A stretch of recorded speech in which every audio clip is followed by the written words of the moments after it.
Hello, this is Ken Drews from the National Weather Service in Tucson. Let's take a look at Monsoon 2018 and some of the key factors that go into making a precipitation forecast for the monsoon, which extends from June 15th through September 30th. While there are many factors to consider when making such a forecast, we'll consider three of the most common: ocean temperatures, antecedent or current moisture conditions, and climate models. After being cooler than normal over the past several months, equatorial Pacific waters are currently in a neutral state, meaning temperatures are near long-term normals. These ENSO-neutral conditions do not correlate well with either a wet or dry monsoon. However, weak El Niño conditions are a possibility by late in the monsoon. El Niño, or warmer than normal ocean temperatures in the equatorial Pacific, can often mean a dry weather pattern during the monsoon in southeast Arizona. However, during September, these warmer sea surface temperatures can help tropical weather systems to track farther north, possibly bringing late-season monsoon rainfall. As for current drought conditions, they favor an earlier northward advance of our monsoon high, which can mean an earlier onset of monsoon rainfall. Finally, the seasonal climate computer simulations are leaning toward a wetter than normal monsoon. We'll take a look at each of these factors in more detail, but first note that 4 weather patterns have been identified during the monsoon. While type 1 is the most common, we usually see more than one of these types in a season, and any one of these can dominate in any given season. For more details, check out the Monsoon Tracker webpage at weather.gov/Tucson. So if you were to receive more rain than normal at your house during this monsoon, how much rain are we talking about? Obviously, that depends on your location. Southern and eastern areas of southeast Arizona tend to get more rainfall than northern and western areas, and mountains tend to receive more rain than valleys. Rainfall generally peaks in July and August, but this varies from year to year. In this series of maps, heavier average rainfall amounts are shown in orange and red, which corresponds to 3 to 6 inches of rain during the month indicated.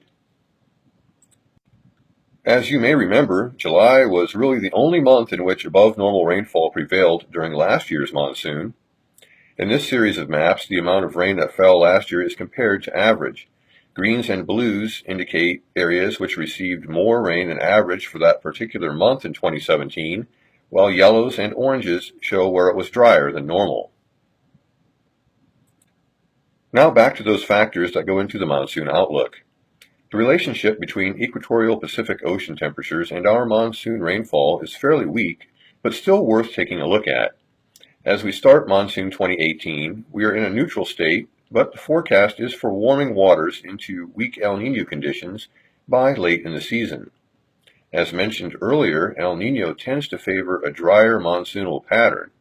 However, during an El Niño autumn, there can be more tropical cyclone activity in the Pacific Ocean, and some of that moisture can reach southeast Arizona, which could increase our September rainfall totals. Another factor that can influence the monsoon is the current state of the ground across the region. Snowpack, soil moisture, and drought all play a role. In order for monsoonal moisture to advance northward into Arizona, high pressure to our south first needs to shift northward. The high will normally progress northward each summer as the northern hemisphere heats up, but this progression can be accelerated when the land mass is dry due to a lack of winter and spring precipitation, since dry soils heat up quicker than wet soils do. As this warming occurs, the high migrates northward, allowing moisture to increase across southeast Arizona. Computer models are the final factor we look at when attempting to predict what the monsoon may be like. A consensus of longer-term computer models are indicating either near normal or above normal precipitation in Arizona this monsoon. One such model is shown here, showing the best chances of above normal rainfall in green. The official outlook from the Climate Prediction Center for July through September shows warmer than normal temperatures across much of the west. Above average rainfall is also indicated for Arizona and other parts of the Four Corners region. Note the numbers on the map on the right are between 33 and 40% in Arizona. This basically means that there is a 35% chance of having a wet monsoon, a 32% chance of being drier than normal, and a 33% chance for near normal rainfall. While the outlook favors a wetter than normal monsoon overall, one should only be cautiously optimistic that this wet forecast will come true in any given location due to the low probabilities in place. To summarize, an early onset of monsoonal moisture and rainfall is expected across parts of southeast Arizona. Additionally, rainfall during the latter part of the monsoon could be enhanced by tropical weather systems feeding off warmer September ocean temperatures. Climate models and the Climate Prediction Center are both favoring a wetter monsoon. Despite all these factors pointing toward a wetter than normal monsoon, rainfall will likely be highly variable from location to location. Remember that in the desert, every drop counts, so it's important to use our water wisely.